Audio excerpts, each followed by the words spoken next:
Welcome to Stick Theory, the podcast where we dive deep into the science, creativity, and innovation behind the gear that powers the lacrosse game. I'm your host, Straw Hat Strings, and today we're going to be talking with Sesh Strings. He's a stringer. He's been a coach of mine once or twice and a good buddy now. And he's kind of shaping the way we can think about stick string performance. He's been doing it for a while now, so excited to get into it. Can't wait for y'all to enjoy the episode.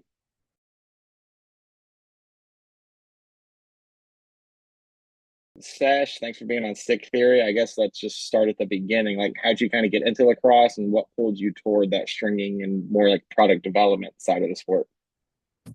Lacrosse in general started with not being that good at baseball. I'm one of those kids that switched over middle school baseball, switched over in high school. Um, got bit by the bug, went out there, got thrown into rec league, went out there and figured it out from there, right? And still playing all these years later. But stringing, I guess, and product development stuff, I don't know, it was a little later. Kind of got into the stringing side like late in high school out of necessity a little bit, and then product development kind of just piqued my interest because I'm a gear guy, Yeah. like I'm fully bought in on all of the swag, all of the gear, the sticks, the pads, and all that. That's awesome. All right. Do you remember that happen to remember the first stick you ever strung or modified? The first stick ever modified, I don't know. I mean, I tried my hand at some ugly modifications, I'm sure. Well before I could really figure out how to string a stick. But yeah, I mean, I was also of that generation that it was shout out ECD Greg, all those YouTube videos. I was a wax mesh era, like learning to string. So it was ECD wax, like the original one, in a Hammer U. That was like the Oh first yeah. stick I strung for myself.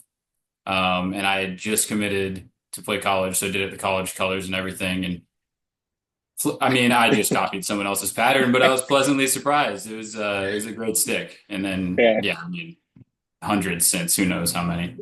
Yeah, that's awesome. I feel like it always starts. That's how I got into it a little bit too, is kind of just started copying patterns. I know yours specifically a little bit, being my coach at all down in Oglethorpe for a year.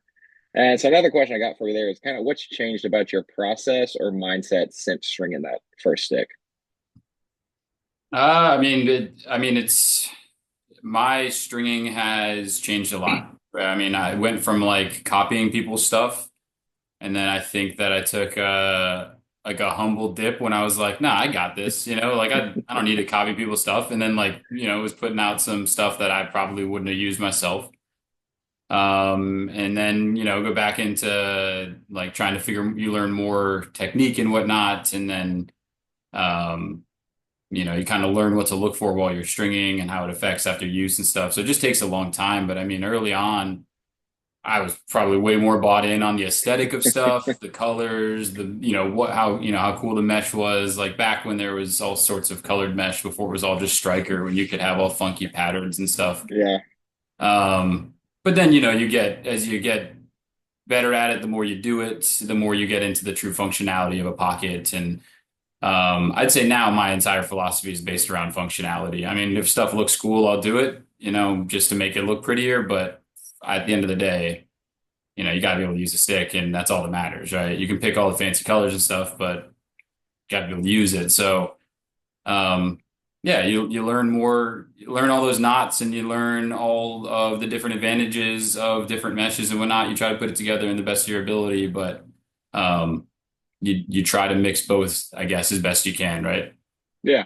And that kind of takes us into our next part too, where it's like kind of your craft and philosophy.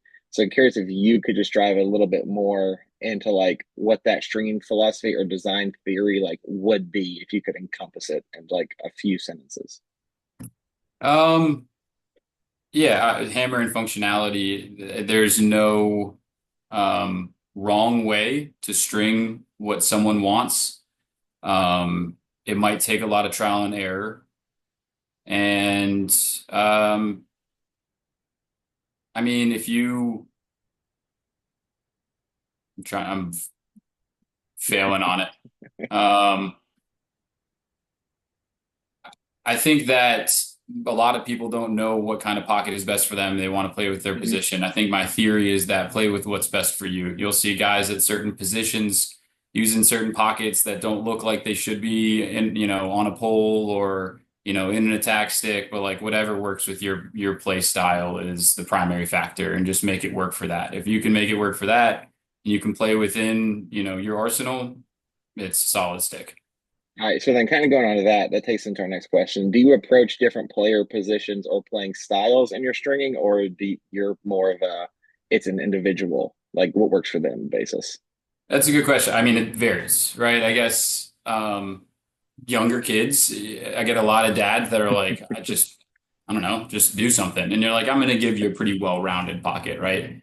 But as that kid grows, their pocket's going to change, right? Mhm. As all of us, I remember my first stick I ever got was like a no whip, shallow, low pocket in a original clutch. And now it's like, I would use something, I would never use it. I could never use that on, Yeah, my current stick. So, you change, and as you change and get to know what you like more and know your play style more, there's, going to be a different type of pocket for you. And it's about finding the right person that can do that for you, right? hmm, yeah. So going on that too, do you believe there's such thing as a perfect pocket? In for each head or like as one pocket universally, like Just in general, like is it possible to make a perfect pocket, or is it always going to be player to player? yeah, no, there's no such thing as a universal single perfect pocket. Everyone's going to have their patterns and whatnot and ideas of what they want to do. There's guys that can string something incredibly similar in very different heads, and that's impressive. But there's no perfect pocket for anyone. If there's pockets that more people can use than not, but at the end of the day, again, it's all preference, and there's going to be players on both ends of that spectrum of whatever that pocket needs. Yeah. All right. So now, kind of moving on, we'll go into more of our tech section or like some new innovation products. Like, what are some current heads, meshes that you're kind of most excited about, either coming out or they've come out recently? Like, and I'm personally, I wrote the Gemalax, they're back, and those the new pieces of Gemma 10. I got my Yeah, hands on a piece of those, and it feels great, especially for the price point they have it at too. Is awesome. I will have to check out. I'm glad Jim is back. I'll have to check it out. Seen them come and go now a couple times, and I mean, that was my first stick was Jim Hard. If that, Yeah. sadly, that's dating me at this point. Hey, Saying that, it's not I too hate bad. I it, had but one too. I went down to the lax run. I got an old brine magnum tied up with some neon yellow Gemalax hard mesh, and nice. it was something. It got No, the you job got to done go for with the middle school. color. Yeah, yeah, classic for the time. Um, yeah, I don't know. Currently, I mean, I'm excited about this Evo coming out. We're back to a wide face shape. I love it. Yeah, me too. We're back to like the Evo 4, and I've got a couple buddies that we're sending all the pictures and whatnot about it because we're hyped about it. But personally, that's the best series of heads that's been around for a long time at least. Yeah, Mesh, man, I don't think you're gonna love my answer. I have no issue with current mesh. I'm washed, man. I love what I love. I mean, I've got Hero One in this coach's stick. oh yeah, So I am old. The current mesh, I guess. There's a lot of man, everyone's putting out their own mesh and stuff, yeah, and I don't know who I don't want to plug someone or leave someone out or something like that. But I'm the main thing I love about current mesh is that everyone's pushing the envelope. It's all yeah, about innovation. It's like, there's going to be a bunch of flops and they get their flack for it. And I love when companies stick around and put out a second product and can make it happen. So I don't have anyone in particular. I'm just stoked about how many different people are getting in the game because I think it's forcing other companies to step up, and that's yeah. fantastic. That's awesome. So, kind of going into that too, have you ever been involved in any product development or some testing? I know probably back when you were first starting. I know at Ogle we got access to some small early releases. That was kind of Yeah, I don't know. cool. I mean, never anything that serious. Lot of good people doing a lot of good stuff, trying to take Hmm. those steps. Like I said, in innovation and stuff. And I've helped a couple small companies, for a minute here and there, but I was never like a factor in anyone's, Yeah. I don't think I was ever anything major. But I did get to see the details and the inner workings of some cool stuff, man. And you get to meet some really good people, some really cool people, people that you would never expect to be on Zoom calls with and stuff. And just really lucky for that. So I don't know. I don't want to say that I was a factor in any specific company that sent me some Yeah. cool stuff, product releases and, prototypes. But it is undeniably fascinating to see that like the behind the scenes process of it. It's really cool.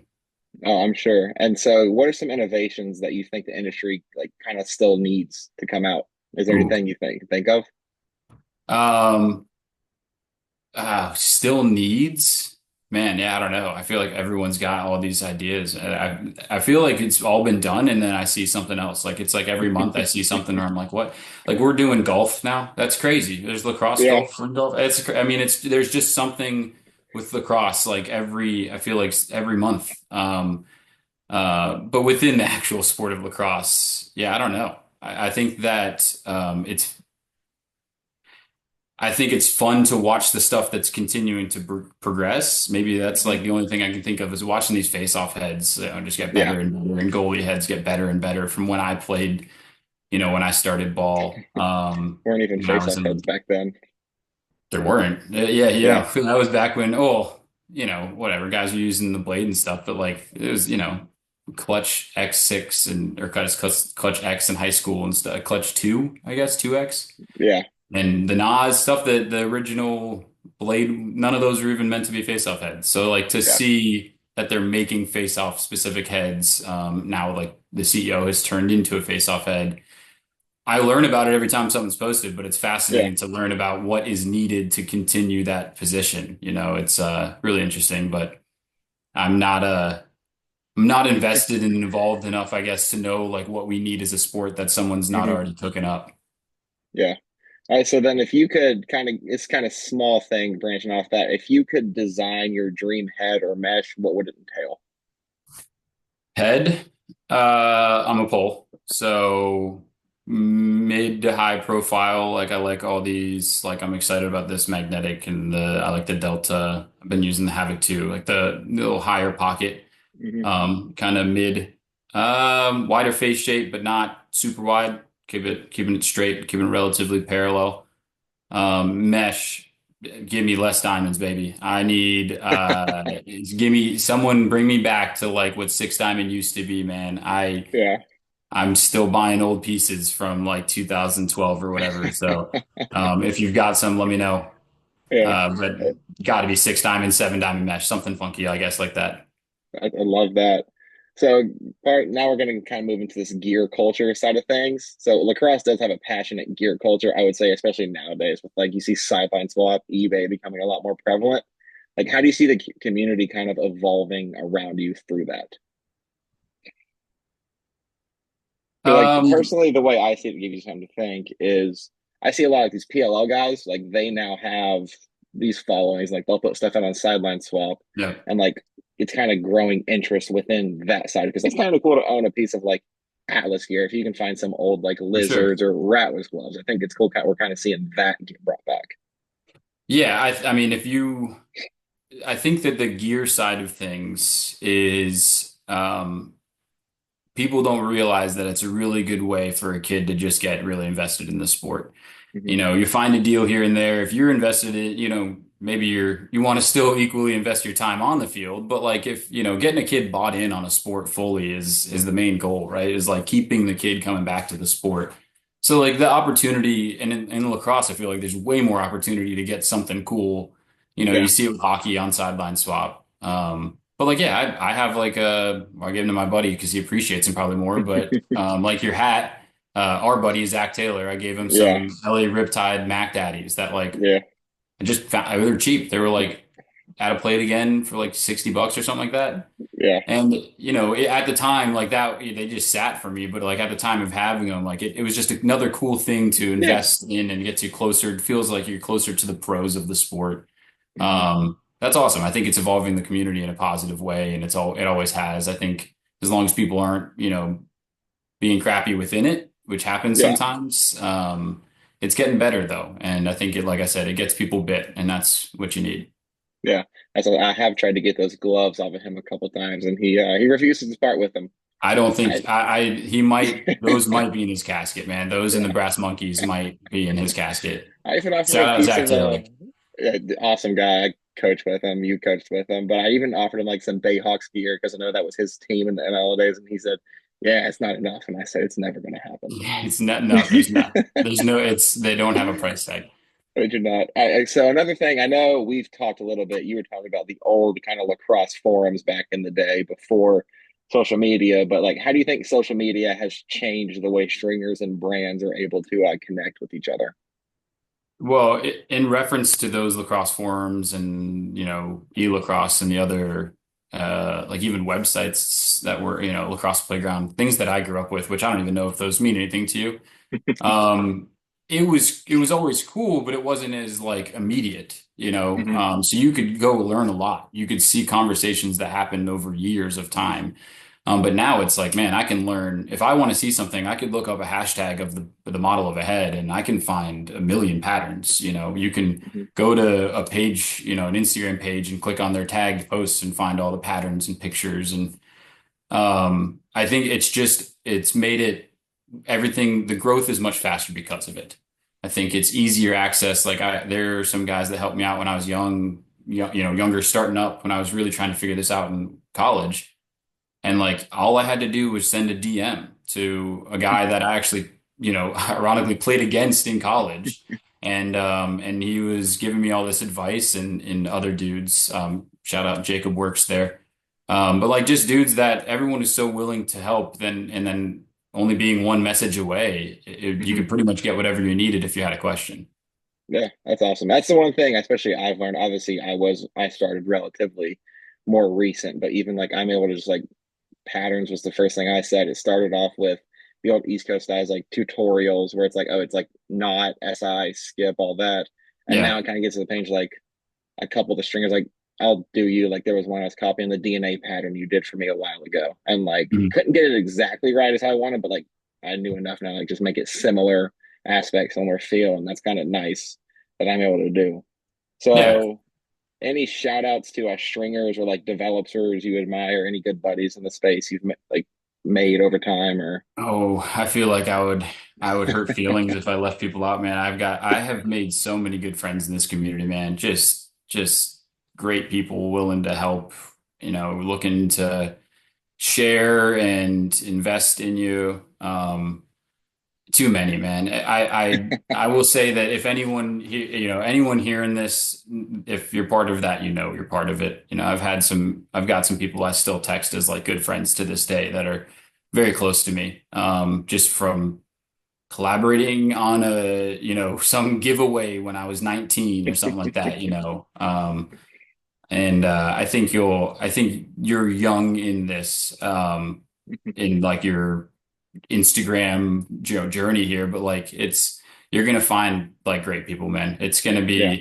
be, there's gonna be people that aren't as invested in social media, like myself. I'm not as invested in it Hmm. anymore, but like they're still gonna be involved. They'll still be on. They Hmm. might not post as much, but there's a lot of veterans in it, and then there's a lot of good new people coming up. So. Um, Shout out to anyone that helped me along the way. Any stupid question. Man, my learning traditional phase was a mess, and I had a million people help me through that. So there's, and it would be too long of a list. I apologize Yeah. that I'm not giving you any names, though. No worries. I'm probably gonna end up being in the same boat one day. I So I, I firmly believe that. Yes. so what would be some advice you'd have for younger players or like people getting into stringing? Like when you first like what's something you wish you knew when you first started?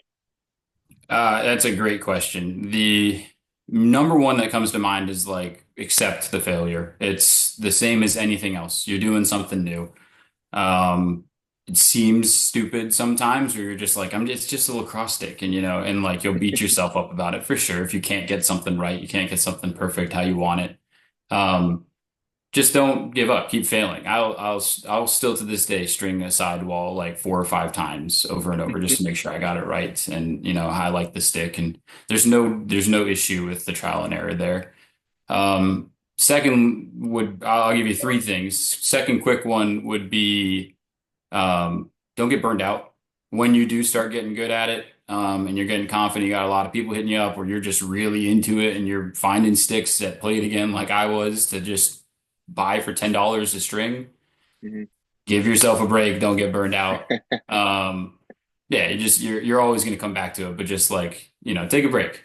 Yeah, And then the last thing is definitely ask questions, ask a lot of questions, find people you trust, find people you admire and ask them. You'd be surprised how many people will like dedicate a good bit of time to work with you. that's awesome. Yeah, that is the cool thing about this community, and like we alluded to it earlier, is like it's small enough. First off, lacrosse is a small community as of right now. The sport's growing, but then there's Mhm. like this little niche within it of like all the stringers, and like for the most part, everyone I've reached out to has been, I was like, hey, like, you have any patterns for this, or just even like conversations about the sport with these guys has always been super awesome in this side of the community. Like even For sure. starting out this podcast, like I've had this idea for weeks now, and like kind of just took the leaf, made everything, and I already have like, I think you were one of the first people who were like in on it. Then we've got some other big time guests coming You got down the some good line. names on the list, dude, Yeah, for we're up to sure. like 32 people right now, I think. That's So awesome. yeah, we are booked out pretty far. That is But awesome. How regular is this? How often can we expect it? our goal is going to be once a week. That's So awesome. hopefully, I'm redoing my lesson schedule. We've got CLC practices, the club I coach for here in Chattanooga, where Wednesdays are going to be like a recording night, maybe knock out like 2 to 3. Then I kind of just post them out every sometime week. I'm trying to find a specific day, but they'll probably be on YouTube starting out, and eventually we'll work our way over to the Spotify and the Apple podcast. That's awesome, man. All right. So we are getting close to wrapping up. I do want to finish with like a rapid fire round for you. Let's do it. So, Oh first God. All thing that right. comes to mind could be anything, whatever it is, just say it. Favorite mesh, Hero one. go to not. Stacked SI. I don't Most know. underrated head of all time. The Wolf Athletics Tectonic, and don't at me. I will fight you. Tape or no tape on the throat. That's not even legal, is it? I don't think it is. Whatever. I'm 30. Tape on the throat for sure. It stops the rattle that I have on my stick. All right, last one. Nylon or no nylon? Yeah, for me, yes. Yeah, You one at rocking the top nylon? for a little feel. All right, thank you for that one. All right, so Sash, this is awesome. So, where could listeners kind of find your work, follow you, or reach out? I know your Uh, Instagram's not super active anymore, just some personal stuff, but hey, where can they find you? I'm there. Like I said, I'm stringing in the shadows. I need to post more. That's on me, but I'm active. Just shoot me a message. Sesh Strings on Instagram. That's the best way to find me if you have a question. And like I said, if you're one of those new stringers that need someone to ask questions, I get them all the time. I'm happy to answer them. If I can set aside some time to chat with you, I will too. All right, awesome, Sesh. Well, thank you so much for coming on the pod. Episode 1, we'll be dropping it soon. Thanks for being on here. Thanks, man. This is awesome. I appreciate you.